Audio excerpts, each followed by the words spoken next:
Good morning, everyone. This is John with Gun.Deals, and today we are going to be taking a look once again at the AR-9 platform, this time with the addition of the Maxim Defense roller delayed buffer system for 9mm PCCs. But before we get into that, go ahead and like, share, and subscribe, as that is all free and does help us out quite a bit. And go ahead and comment your favorite 9mm platform in the comments down below and why it's not the AR-9. Full disclosure on the Maxim Defense RDB is that I paid my own money for it. I don't have any relationship with them whatsoever, so just keep that in mind going forward. If you don't know what the roller delayed buffer system from Maxim Defense is, it is essentially a captured recoil system that works for the AR-9 platform specifically. I don't think they recommend this for 10, 45, or 40. The way the system works is that on the weight section of the buffer, you have 3 steel rollers that must be depressed before the action can unlock.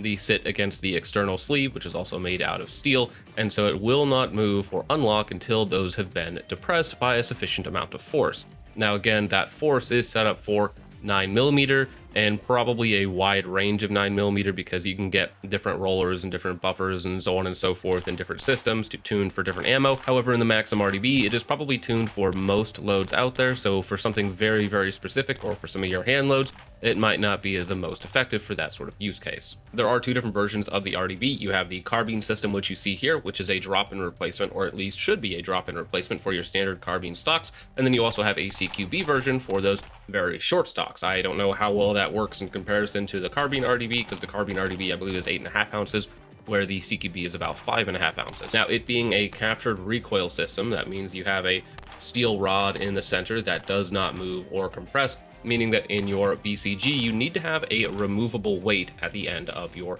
9mm carrier. If your carrier does not have that removable piece, or the removable piece is still installed, well, you can't get the action open, of course, because you have steel on steel, and that's not going to work. Now, the reason why most AR-9s have that extra weight in the back is because by nature of being a direct blowback system, you want as much weight as possible because there's no mechanical delay. The only mechanical delay in the system is the weight of your carrier and your buffer system. So you want a very heavy buffer, a very heavy carrier to slow down a normal blowback system. However, with this, because you're removing that weight, but you're also delaying the unlock mechanically through the roller delayed system, which we'll talk about its efficacy in just a minute, but because of that mechanical induced delay, so chamber pressures are lower, you don't need as much weight in the system to slow it down, which is going to drastically change the way that it feels. If I haven't mentioned it already, these are somewhere between 150 and 200 buccarinos, which is a little bit expensive for your cheap AR-9 platforms. Kind of the purpose of an AR-9 is that it's cheap and affordable to shoot.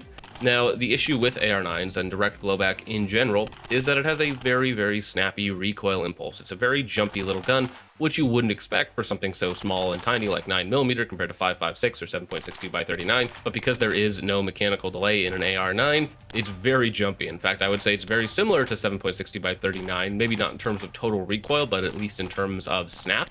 So you get a lot of recoil for such a little round. So for competition purposes or just for the love of shooting, people want to reduce that and make it feel a little softer. Of course, probably the best out there currently is still the MP5 or the MPX, both very, very soft, very nice shooting 9mm platforms. One is a piston and one is a roller delay system. While Maxim is trying to mimic the delay mechanism of an MP5, the whole system does not work the same. We're dealing with a lot more weight and a much larger, much less compact system, so it tends to not be as effective. But what you really want to know is it reliable and does it reduce recoil?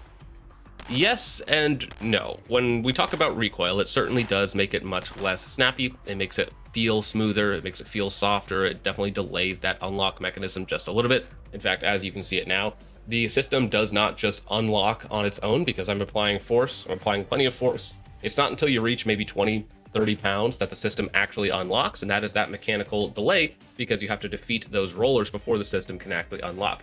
It makes it a little bit annoying to charge, but the flip side of that is that you get that reduced recoil because as soon as it does unlock, you don't have all that weight. The system is a little bit softer. There's a little bit of roller delay in there, so it shoots much more akin to something you would think a 9mm would recoil. Does it reach MP5 levels? No. Does it reach MPX levels? No. It just makes it feel better. Probably about 20-25% lower recoil, which is nice. It is noticeable. It makes it more fun to shoot. You can pull off doubles quicker with more confidence at extended ranges, and it's overall kind of nice. Now, the other side of that coin is usually reliability, and reliability in blowback AR-9s is pretty good. They're very, very simple systems. As long as you have enough weight and a good magazine, usually it's going to be working just fine. However, when we add something a little more complex like the Maxim RDB, things need to be tuned, let's say. For instance, not all carbine tubes are identical in terms of length. Your lower receivers might have a little bit of variance, and your carriers might have a little bit of variance.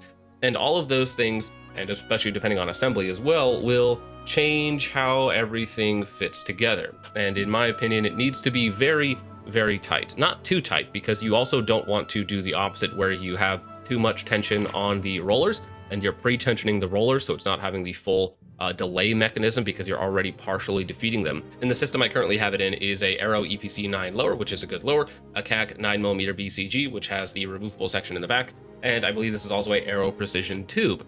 And when I had it first installed in the buffer tube, which is pretty easy to do, once it's installed in there, it had a little bit of back and forth play, maybe 1/8 of an inch or so, but it would kind of, you could feel it flop around a little bit when you moved around because it wasn't quite taking up the entirety of the buffer tube. Because of the slot between the Maxim RDB and the buffer tube, it would also cause the carrier itself to move forward and back a little bit when you were just kind of walking around with it, which could lead to some issues, and at least did. When I first installed the RDB, I did something really dumb. I decided to take it straight away to a night match without any real in-depth testing on whether it would work or not, and I thought, oh, well, it should be fine. It's supposed to be plug and play. Well, during the first stage, I had a 45-second malfunction where a round failed to eject, and then the other round tried to go in the chamber, and in the dark, under nods, it took me about 45 seconds to completely clear the malfunction and get through the rest of the course. So that was a big oopsie. Then for the rest of the match, I switched back to a very heavy buffer and spring combo and ran the rest of the match that way till I could do more testing on the RDB. In the next 400 rounds or so, every 100 rounds, I would have a pretty catastrophic malfunction, which you're probably seeing on screen now. Rounds would fail to eject and get stuck in weird places, which is not very good. I did attempt to contact Maxim both through their email customer service and through social media and got absolutely no response, which was very cool. So taking it upon myself, I kind of decided that there was too much slop in the system and it wasn't being held together properly. So I took out the Maxim RDB and I put in 2 foam earbuds in the back of the carbine buffer tube and then reinstalled the Maxim RDB. And there's just enough pressure, just enough distance to kind of hold it in place perfectly. And it wasn't pre-tensioning it because I can still tell that it is very stiff to unlock still. And that simple ghetto fix, again, just a couple of foam earbuds in the back of the buffer tube, completely took out the slop and made it run perfectly reliable for the next series of range trips. And now it is in a working configuration where I am comfortable with it to actually run it in a match or just for funsies. So now let's go ahead and talk about value. These are not a cheap buffer system, though they're on par with most of the other captured recoil systems on the market, and it does actually work to provide a market improvement for the AR-9 platform.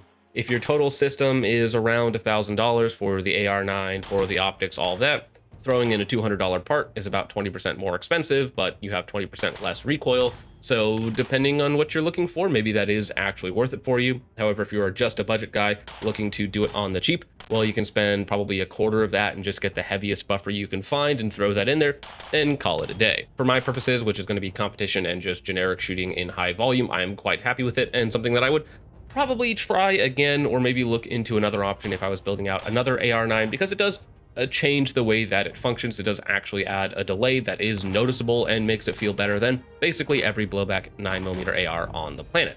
But with all that out of the way, gentlemen, let me know what you think of the Maxim RDB, if you think there is a better system out there, or what you would personally go with. But with all that out of the way, gentlemen, thank you so much for watching. I hope you all enjoyed. I will see you in the next one.